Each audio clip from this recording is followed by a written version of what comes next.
Cheers, guys. Welcome back to another one.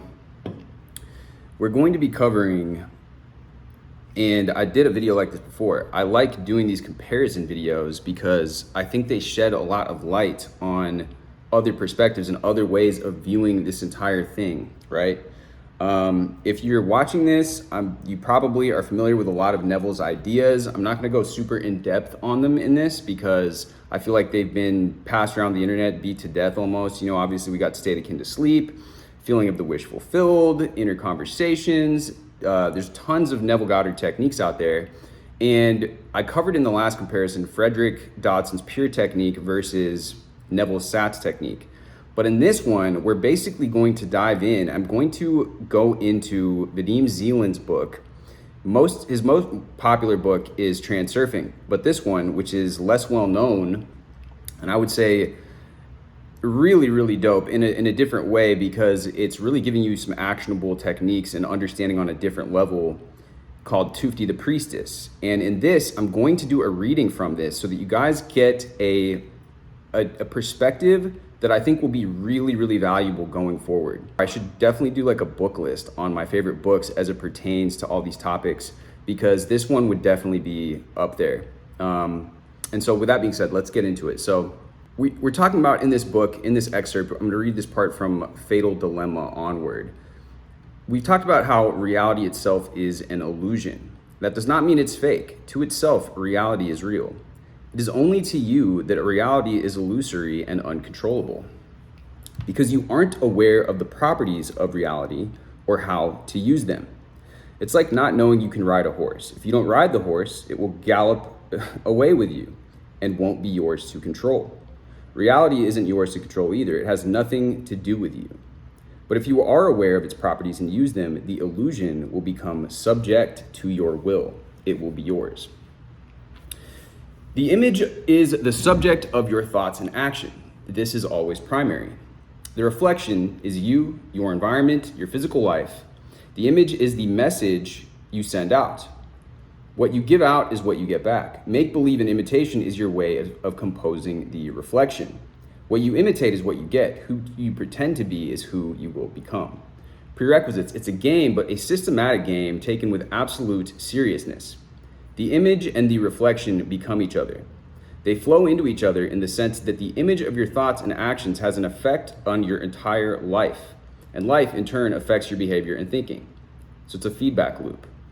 If you let this process take its own course, you and your life will gradually deteriorate, as is usually the case. This is because when you observe such a life, your thoughts become more dismal, and the more dismal your thoughts, the worse life becomes, and so on, via the feedback loop. This is the fatal dilemma. Do you want to be a happy and beautiful, or do you want to be devoured by a hippo? If you don't want the hippo, then quick, stop suffering, and get composing. You can compose an image, a reflection, and reality separately, depending on the circumstances, or you can integrate these techniques. For example, to achieve a certain goal, you can systematically compose the goal frame. At the same time, pretending that you've already achieved your goal, and at the same time, making sure that all your thoughts and actions are marked with a plus sign beside them. The knack of using all the techniques together will come with practice. To build up experience, you should regularly and repeatedly practice strolling through a live film. You should constantly track yourself, wake up, and carry out the method. So you may be wondering like what type of method he's talking about, but he's going to reiterate going forward in just a second. You may wonder whether so many different methods are really necessary. They are, and the reason for this is that they help you develop new habits. Because you were ruled by your habits, without them, you are not capable of controlling yourself and consequently, reality. You live according to the habits you've developed, so you have to create the kind of habits that work for you. You cannot stay being fully present all the time. You do everything by habits when you are in a non-conscious state. This means that if you are not sufficiently present and self-aware, you need to be able to carry out the right actions automatically. And for this to happen, at the very least, you must replace the habit of wanting with the habit of giving. Replace the habit of rejecting with the habit of accepting. Replace the habit of dropping off with the habit of waking up. These methods release you from the script, animate you in the movie, and at the same time make beneficial practices second nature. The proverb affirms, better good habits than good manners. The most beneficial habit is this: don't want things of reality, visualize and compose reality. This is the main thing, and it has equally important derivatives. Don't be afraid, compose instead. Don't wait, compose instead. Don't hope, compose instead. Don't lament, compose instead. As soon as you catch yourself waiting for something, hoping, being anxious, or burdened by something, wake up and be aware. You are being led by the external script, not your own script, and that is what is really burdening you. You feel subconsciously that you are not free and that you are dependent on reality, that you are limited by circumstances like a character is limited by a plot. You may sense it, but you can't do anything about it. Because you are not fully aware, you can do nothing except wait and hope. Now that you know you can release yourself from this script and jump to another film role, the habit of waiting and hoping makes no sense at all. Instead, wake up, compose a picture of the reality you want. In the same way, it's futile wasting time lamenting your sorry lot. You have to wake up and derive benefit from the situation. Divination is also futile. You have to wake up and follow the dictates of power. For every situation, there's a corresponding trigger and method that can be applied. You have to get to the point where you truly know that holding out for something to happen or not happen, to work out or not work out, is foolish and pointless. It's within the power of your will to compose an image, a reflection, or reality, or all these things at the same time. Compose whatever it is that you want. Do it yourself. Do it. Compose, and compose some more. Now, so there's another chapter here called You Are Amazing. And it's talking about how you have these things that are unique to you that you may perceive as disadvantages or limitations, but because of their inherent uniqueness, you can, by changing your perspective, they can be your strengths. They can actually be positives that will work in your favor. In our previous lessons, I stood here, magnificent and resplendent, and uttered a brilliant phrase that reality pretends not to be a mirror. Similarly, reality pretends not to be a motion picture. This comes easily to reality. Try telling your neighbors, sleeping snails, that their life is a film, or in a dream sometime, try telling the dream mannequins that you are sleeping and you are seeing them in a dream. Neither the former or the latter will understand or believe you. There's no point trying to persuade them. Convince yourself properly first. You need reprogramming. You sense that you are being led by an external script. This is what burdens you. The different types of composition can be applied individually or together. Strolling live has to be practiced constantly and consistently. The methods instill new habits that work for you. Holding out for something to may or may not happen is foolish and futile. Don't wait, hope, compose reality instead. I hope you have understood at least some of this, my dear snails. If you are unhappy and unfortunate, if nobody likes you, nobody needs you, if your situation is desperate and you can see no way out, know that there is a way out. Don't be envious of what you see in others, and don't be discouraged by what you see in yourself. Be like fireflies and propel yourself from within. Don't look at your reality as something that is beyond your control. Instead, compose a new one. Shift your forthcoming reality by using the plate, and shift your current reality by propelling yourself forward using the image you visualize and the reflection technique. You don't like yourselves because you compare yourself to other people's norms. Beauty, success, and happiness are unique to every individual. It's hard for you to remake yourself because you are being led by the script. Your desires are not written into the script and have no effect upon it. By composing your own reflection, you can change yourself, your mannequin. Propel and stroll, an integrated technique taken seriously, consistently, for always. In the last lesson, we looked at the idea that not only can you compose your reality, but you can compose yourself as well, your new mannequin. If you weren't asleep, you'd see that this is possible. So what do I mean by this? Let me remind you, you have your own mannequin in the film roles, which are stored in the Eternity Archive. When you see one of these film roles in a dream, your consciousness finds your corresponding mannequin, and then it comes to life and starts to move. For as long as you dream this dream, you occupy the body of the dream mannequin as one of your many potential variants. The same thing happens in physical reality. In the film roles, according to which you live, everyday life is moving.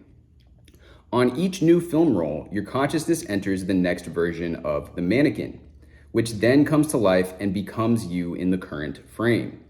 So he's using this metaphor of a film role, and it's very useful. It's very similar as well to the idea of constantly traveling through these different parallel realities, and it's a lot of the things that it coincides with what is being discovered right now with quantum physics, that all of these different states or potential realities exist at the same time as a wave, but when they are observed, when something has been decided and intended upon, they collapse into a particle. So do you remember that I said once that if you look in a mirror whilst you're dreaming, you might not recognize yourself? You do not have just one mannequin that is characteristic of your being, but a whole bunch of them. One particular mannequin for each film role. In all the roles stored by, you're pretty much the same and recognizable as you. In film roles stored far away, you are completely different. It's not about the fact that you were once young and then you aged, or once you were slim and you put on weight. The mannequin can change right now in a very short period of time. You are capable of changing very quickly, to the point of spectacularly changing your outer appearance. You can also change qualities and skills such as self-confidence, charm, ability to communicate, courage, intelligence, and professionalism. But before I explain how to do this, I want to explain that changing yourself doesn't mean judging and rejecting yourself or chucking out the old you. We're talking about self-development, especially if you're one of those rare exceptions who likes themselves just the way they are and doesn't particularly feel the need to change. Even if that's the case, you have to keep developing, otherwise you'll go down the slippery slope of deterioration. You have to change yourself without changing your core identity, your principles, beliefs, and philosophies of life. Making yourself a better person doesn't mean compromising your identity. You can work on self-development at the same time as retaining your true self. It's not so much a matter of remaking yourself as kindling the creator's spark. Don't force yourself to conform to norms of others. Create your own norms so that other snails look at you with envy. You can create your own norms, but if you accept your own uniqueness may be all you have, but it is more than enough. Uniqueness is perfect unto itself because there's nothing of its kind anywhere else. How can something which cannot be found anywhere else or in anyone else not be very valuable? It's an advantage which you can either use or chuck to the back of an old dusty cupboard. It's all a matter of choice. However, it's not easy to accept that you are unique, self-sufficient, and perfect just as you are. Just as becoming aware that you are inside a motion picture is not easy. You will notice that when there's something about yourself that you categorically dislike, it's almost impossible to convince yourself that this thing could become your advantage. For example, from the point of view of accepted norms, something in your appearance, personality, or manner might be considered a shortcoming, but all shortcomings have one paradoxical aspect. Reality is dual in nature. If you accept a shortcoming, it becomes a valuable individual quality. If you don't and battle against it, it becomes a flaw. And that's how others will perceive it, either as a valuable quality or a flaw.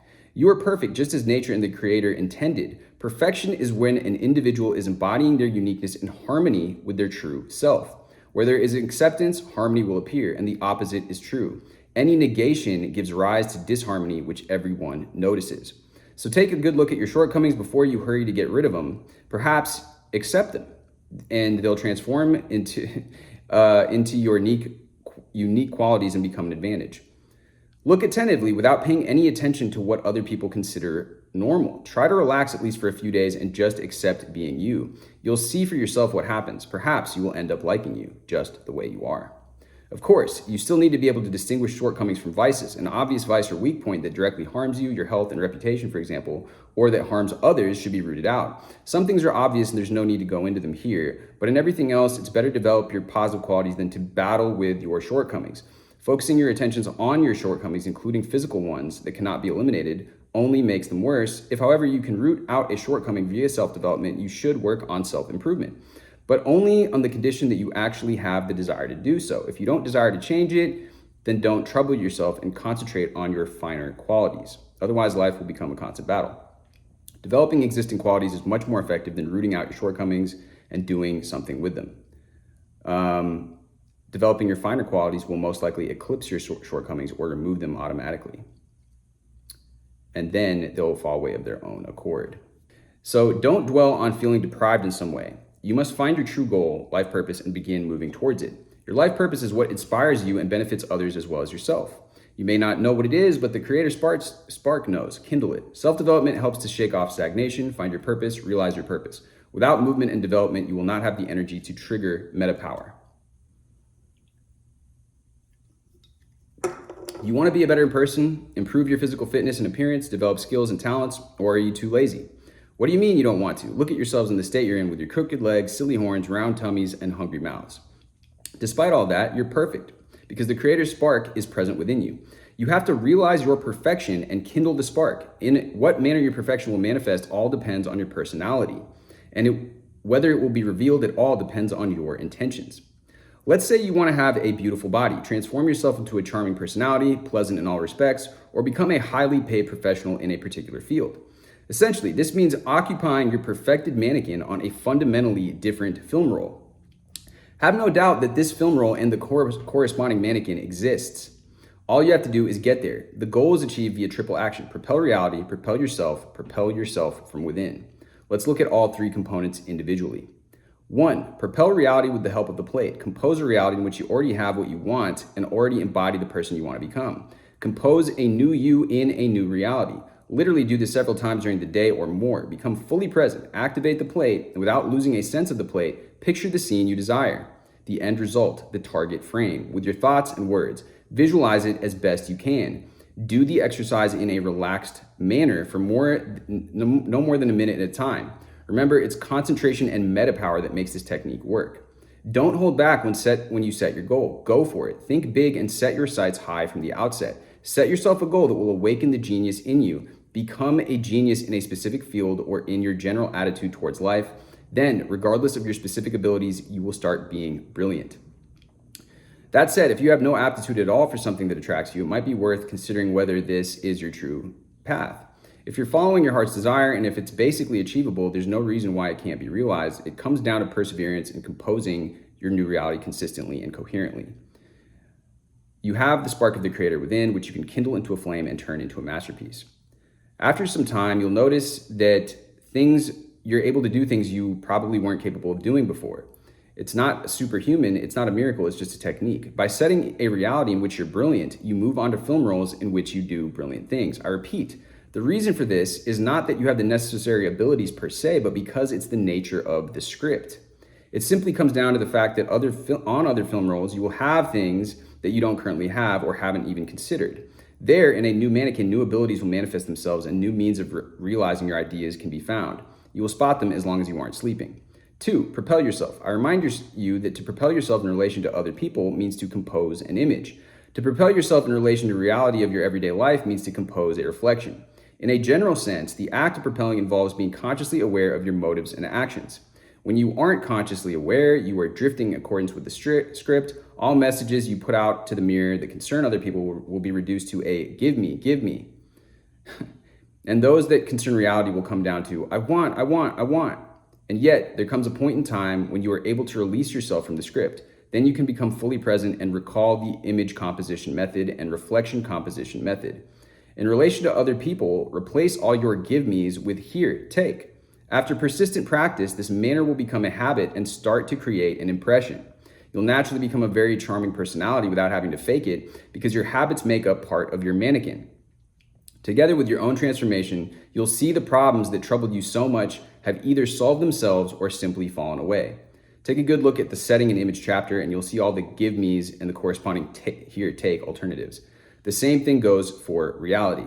Whatever happens, you have the method for composing a goal frame, the principles of use, as well as the allowing and following methods. Remember also that all negative thoughts and messages will return to haunt you like a boomerang. Try and turn all the negative signs into plus signs for your own benefit, and then this too will become a habit that makes part of your new mannequin.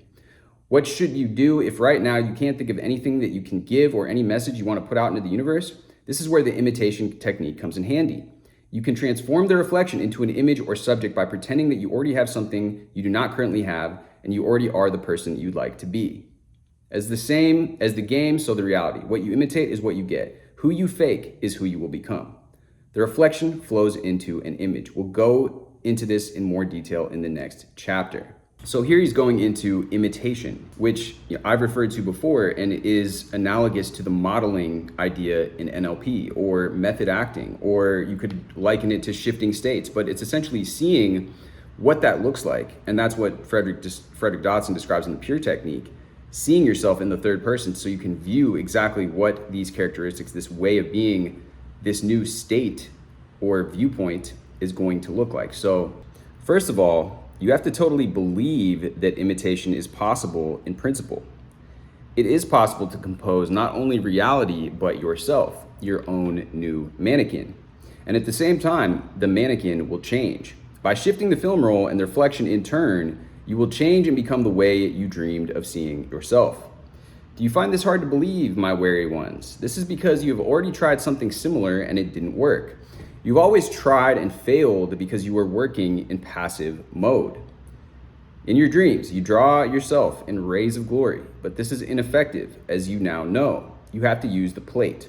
The plate is, he's going to go into it. I have a video, one of my older videos, which I can link up here, discussing how to use it. But like I said, we're going to get into it. You tried emulating your idols, but you weren't serious about your approach because you thought you could compose the reflection directly.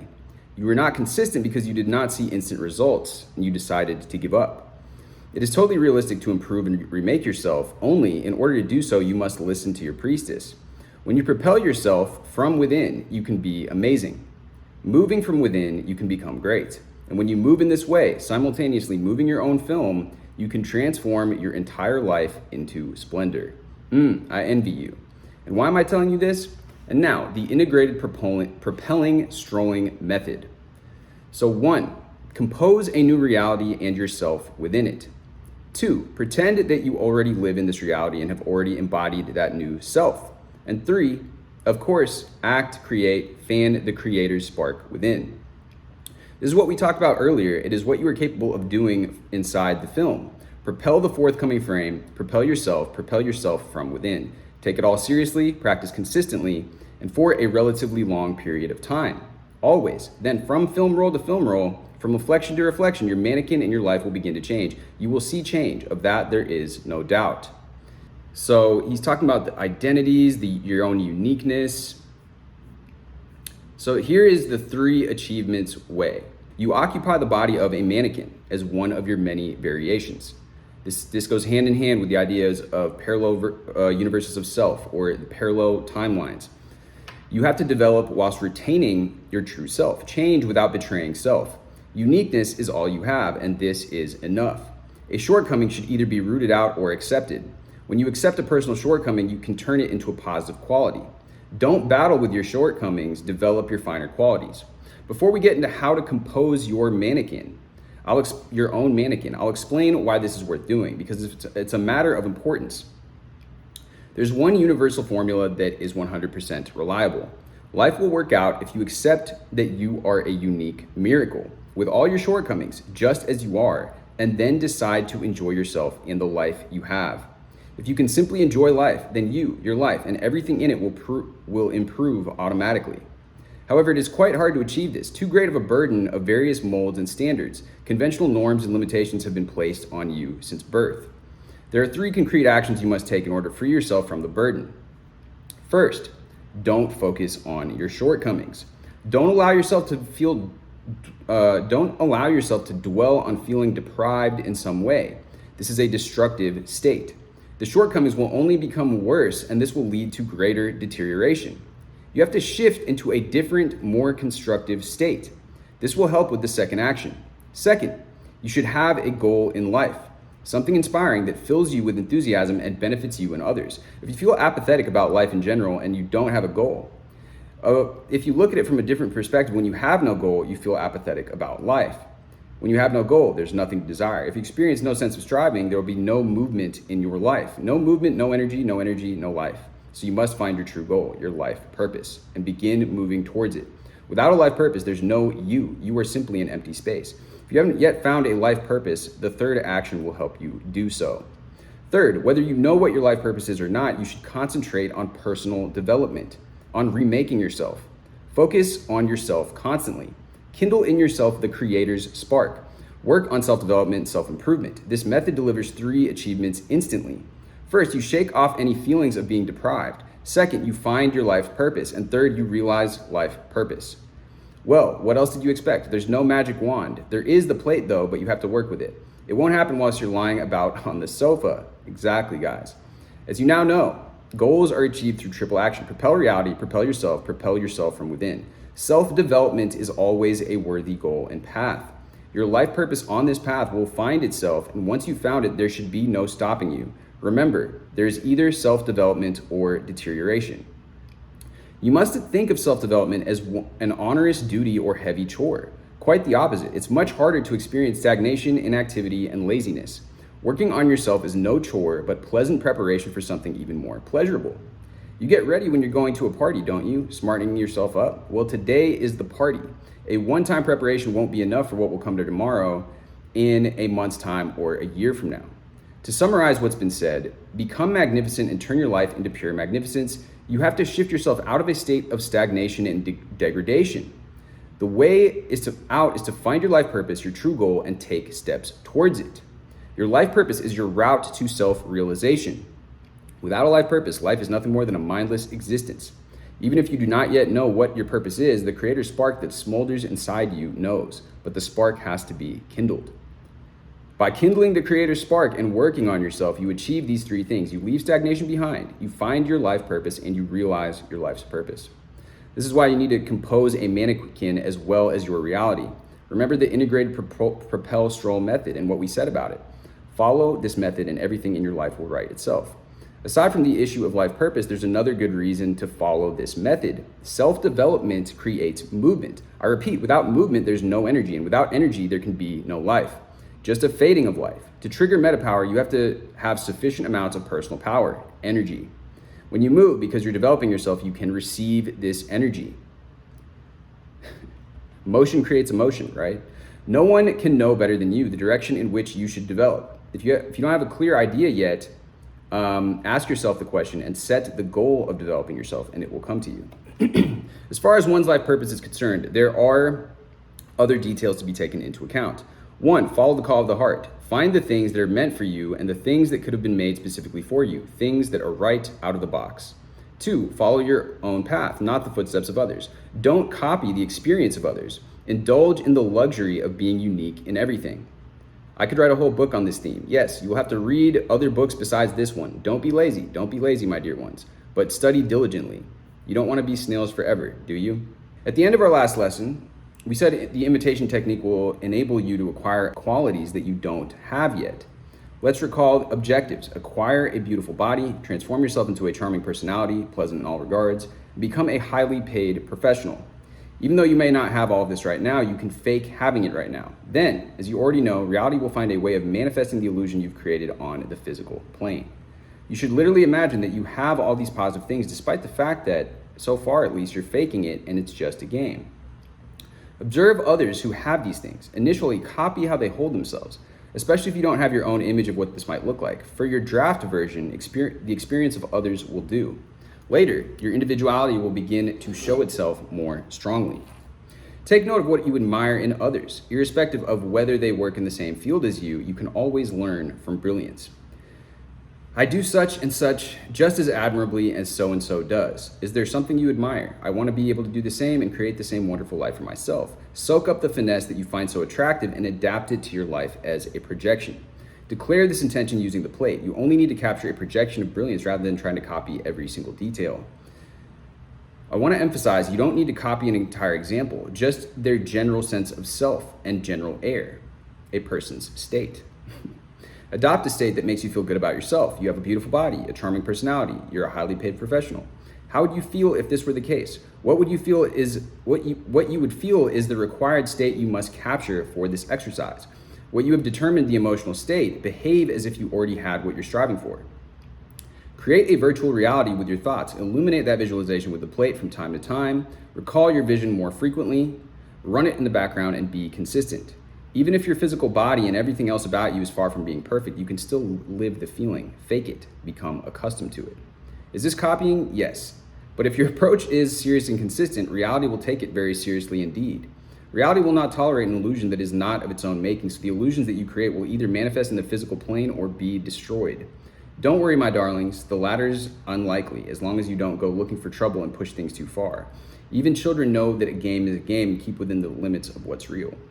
You will easily sense the limits of reality in your own game. Playing the role of a charming personality is totally within your capacity, especially when you are equipped with the image composition method. You naturally won't be able to take the stage at a ballet or walk onto a hockey pitch and behave like a professional if you've never done it before, because you haven't reached the necessary film role. However, your imitation game will be no less effective because of it, all in good time. That's what the third action is for. So 3, propel yourself. It is important to be realistic and understand that sofa metaphysics alone are not enough. We live in a dual world, so you have to take action equivalent to the material plane. Do everything you can to achieve your goal within the current frame and shape your new self. You need to improve yourself, not only with the help of the plate, but also physically, by means of concrete exercises, study, steps to improve your diet and lifestyle. There's nothing you can do to change this requirement. Once you embark on the path of self-improvement, you will know what to do and how. The information will find its way to you. It's also particularly important to be aware of the path that on the path of self-development, your life purpose will be revealed to you. You can puzzle over questions such as what your life purpose is, what it will involve, how to find as much as you like. But once you set the goal and propel yourself rather than be directed entirely by the script, the answers will begin to appear organically. There's no need to worry about the ways and means of realizing your life's purpose either. You can't imagine the ways and means because they lie on different film rolls you still need to reach. There's no doubt that you will reach them if you initiate all three types of action. If you have huge advantage because your competitors usually only use one type of action, the third. Many put a huge amount of effort into this, but with no great effect. Which works most effectively, the first, second, or third? It all depends. On average, they're all roughly equally effective, but if you integrate all three rather than practicing them individually, the results are 100% guaranteed. In any case, the triple action writes the course of your reality, is taking things and sorts themselves out in all areas of your life. How much time will it take? The answer is forever, because as you know, in life, there's either development or deterioration. So then he goes on to discussing other things here, thought forms, thought markers, which are essentially affirmations, thought forms. But yeah, so what he's describing here is, talking about the plate, we could get into that. Essentially, what I believe the plate to be is your connection to your higher self. And he talks about, visualizing. He has an exercise, and again, you can watch the video if you're interested in that, on using it. But essentially, the reason that I resonate so much with this is because I absolutely agree with what, first of all, that kind of parallel reality thing. I think it's much more easy to grasp than a lot of the other kinds of teachings in this. And so his film roll example is very, very useful. The idea of modeling, which is an NLP, this resonates with my own life experience and other teachers that I take things I learn from, Tony Robbins, just success coaches in general, people that are in the regular self-development community. These things all work. And so again, also, I love the fact that he's got these three methods and that you also have to move your feet towards your goal, because in my life, that's been my experience. I can give you guys some examples right now. Of course, there's certain things that can happen without taking action, but for the vast majority of goals, and especially if they're big ones, especially if you want to achieve something, and just anything that is like a worldly goal, for the most part, they're going to take action. So the example that comes to mind, one of my first biggest manifestations, the thing that kind of got me all started with all of this, I've talked about this on a couple videos, but really not very often, is when I was in high school, I went through kind of a tough time. A big factor in this was that I had gone through some family tragedies, and basically, just without getting into the nitty-gritty details, I was pulled out of school, didn't have any other social any other people my age during middle school, and I became very, very withdrawn. Deaths, to be honest with you guys, my mother died when I was 12, and so we were traveling around trying to get her treatments. For like 2 years, I was pulled out of school and watching my mother basically dying, and I was very close with her, and so this had an incredibly, at that age, I withdrew, I didn't want to talk to anybody, I didn't want to do anything, and so I had a hard time kind of like socializing, coming back to school, in middle school, the first couple of years of high school, until I was fed up with it one day. I had some kind of friends that we would just play video games, essentially just escape from the world, right? That's essentially what I did for those years after this happened. And one day I was so fed up with it. I wanted to have an active life. I wanted to have a social life. I always saw like the cool kids and the popular kids going out, being charismatic, being funny, cracking jokes, being extroverted, outgoing, talking, doing cool things on the weekends, going to parties, talking to all the pretty girls that I wanted to talk to as well. And really just being, that's what I wanted, essentially this idea of modeling, right? And so what I did was I wrote down 3 names of 3 of the guys in my school that were like I was like, my life would be so cool if these were my 3 best friends. And what happened was that they became my best friends. And this didn't just happen though, like without any action. That's what I want to emphasize is like, yeah, so maybe the universe brought these opportunities to me, because at one point I was, there was a history class, and I had one of my old friends, like the gamer type friend, and he was in that class. But then there was this other guy, one of the 3 friends that I'd written down, and he was pretty much like the ringleader of this group. And so I made that decision, even though my friend that I was already friends with was probably like, what the hell? Like, why are you going and sitting over there? I sat next to and with this guy that I wanted to be friends with, right? And from there on, you know, I was uncomfortable. I kind of put myself out there. I was just vulnerable. I kind of like expressed to him and the other kid in the class, who were both like really cool, really, like I said, really social, and had all these qualities that I admired. I was like, yo, like, I was straight up was just like, man, can I like come and hang out with you guys sometime? Because I was like, my friends are like boring and stuff. And it just like, it was really funny because they were like laughing about this, and they just kind of took me under their wing, and they kind of like allowed me to, and eventually, like I said, I became friends with him, and then I started hanging out with the other people, and my life completely changed in high school, right? I went from basically being this really, really closed off person who was completely withdrawn my freshman, sophomore year into becoming, you know, friends with some of the most popular kids in my grade, popular kids in my school, and becoming like one of those kids, those that got to go out and do all the things and have all the experiences that I wanted to have in high school.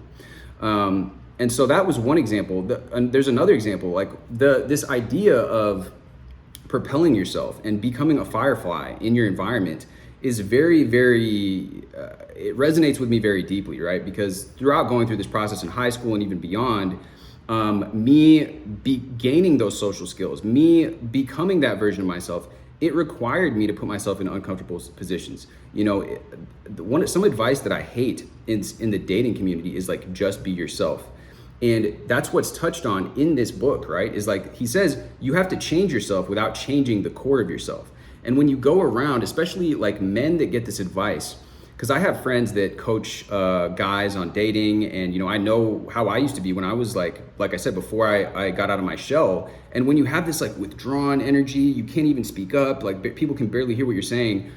That's not going to work. Being yourself is not going to work. What you need to do is still retain that true inner core of who you are. You know, your soul, the deepest part of yourself. But learn how to project your voice. Learn how to carry yourself better. Learn how to actually talk loud enough so that people can hear you. Learn, like he said, how to be charming, charismatic in this book right here. Those things are going to allow you, and by composing a reality, imagining a reality in which you are that person, in which the people do respond to you in this way, as if you are a charming person, as if you are somebody that is magnetic, you know, charismatic, however you want to, attractive, however you want to conceptualize it. That is what is going to allow you to step into that new version of yourself, right? But just being this version of yourself that's been so limited, getting terrible results, whether it's in business, whether it's socially, whatever it is, even at the gym or whatever, with your health, it requires self-development. And that's why I also, you know, I have so many different interests and passions, but I really am passionate about self-development, and I've gotten a lot out of it in my life. It's more than just this manifesting stuff. And I listen to like Neville Goddard, Maggie Murphy, and she talks about this a lot too. It's like, she's like, people are so caught up with all of these like practices and techniques in this community, but sometimes just eating better, or like she had this example where she got like a Fitbit and realized that her sleep was just terrible. She was getting terrible sleep. And as soon as she changed her sleeping habits and her routine in the evening and got better sleep, everything started going so much better for her, right? And so what I want you guys to key into is the people that actually get results, people that are actually getting, and so many people in this space I've mentioned before, you know, Dylan James is on that fitness journey. He's going out to the gym he's always posting like his calories being burned on his Apple Watch and stuff. But by embracing this physical body, by eating better, by dialing in your nutrition, your health, your wellness, as well as the thoughts, that's going to allow you to have more energy, like he says in this book. So it's like, you know, this holistic approach, which is what I want to bring here. And I want to have more content that's more on this self-development, because it really is a foundational piece. There was a point in time where I was having really low energy, and I went to my functional medicine doctor, and she said she found out I was dangerously low in vitamin D, right? So I got some vitamin D supplements, fish oil. I started taking like beef liver, and I got my blood test and my blood works done, and it just, the amount, like my health markers and all of everything, like including my biological age, my hormones, my testosterone, everything was like a night and day difference, because it, even just the vitamin D, as a man, if you're not getting enough vitamin D, it has downstream effects, and you're not as able to have as much testosterone either. So figuring all these things out and embracing the physical aspect, eating better, having a good sleep schedule, being active, is going to give you more energy, and is going to create, like he said, it's going to create movement and allow these goals, these ambitions, these desires that we want to manifest to come to us much more easily, because we're on this path of growth. Like he says, things in the universe, they tend towards entropy. Things tend towards chaos. If you leave something unattended, the garden, the backyard, it's going to grow all these weeds, right? That's just the nature of the universe. And so if you're not growing, you're shrinking. And so self-development, focusing on your health, focusing on all these different aspects, getting enough protein, building muscle in the gym so that you have a strong body. This is a vessel that we have been blessed with by the Creator, by the source energy, God, whatever you want to call it. And in the Bible, there's a quote too that's like, God only helps those that helps themselves, right? And there's another way, other way of looking at that is like meeting the universe halfway. And so by taking action, by taking this aligned action, and again, I'm probably gonna talk to Lucy again, because I had this interview with her, and then we ended talking about gut health and all these other concepts. So all these people that are in this manifestation space that are having real success also embrace the physical. And that's what I want you guys to understand. So with that being said, guys, let me know your thoughts down below. The plate, essentially, just the bare bones of it, I think really what it's talking about is getting you in tune with this kind of energy body. And it's a way to visualize and allow yourself to feel this energetic field around you. We know that we are electromagnetic beings, everything's made of energy, and so we have this auric field. Our heart, magnetic field of our heart, been studied in the Heart Math Institute, goes out, right, in the field of our brain and everything. So we are emitting this frequency, right? And so if we can tap into this auric field around us, that's how we can tap into that higher guidance. And this requires a whole series of videos unto its own. But there's a lot of different ancient teachings and things like this. They call it the Merkaba, the energy body, and all these different things. But really getting into it and using the techniques here, there's other content you could find. You can find the link about the plate in the video that I left. And with that being said, guys, much love as always. Let me know what you guys think about this. I have there's a lot of material online that I think, and is outside of this manifesting stuff, that is actually going to be really, really helpful for you guys improving your life and manifesting those goals that you want. Becoming the version of yourself, the best version of yourself that you can be, which is really what I want to do on this channel. I kind of lean into the manifesting stuff because I know that it's really popular. I know that you guys really like that stuff, and I tend to get more views when I do it. But I had a Project 50 video that I put out, a video about using Andrew Huberman's routine and how I increased my testosterone and my health markers. And those videos unfortunately didn't perform as well. I also have videos where I did, book reviews or book summaries, or I did these breakdowns. I took a lot of time doing a breakdown from the book, The Courage to Be Disliked, because I think there's so much wisdom, so much that we can take from that book. But, I'm going to start implementing more of the self-development stuff. Let me know down below what you guys think, how you guys feel about that. With that being said, guys, much love as always. Drop this with a like, because honestly, I think that is going to be more helpful a lot of the time than covering the manifesting stuff or Neville stuff. I think that really focusing and bringing both together is how we really achieve our goals. So that being said, drop this with a subscribe, hit me with a subscribe, and I will see you guys in the next video.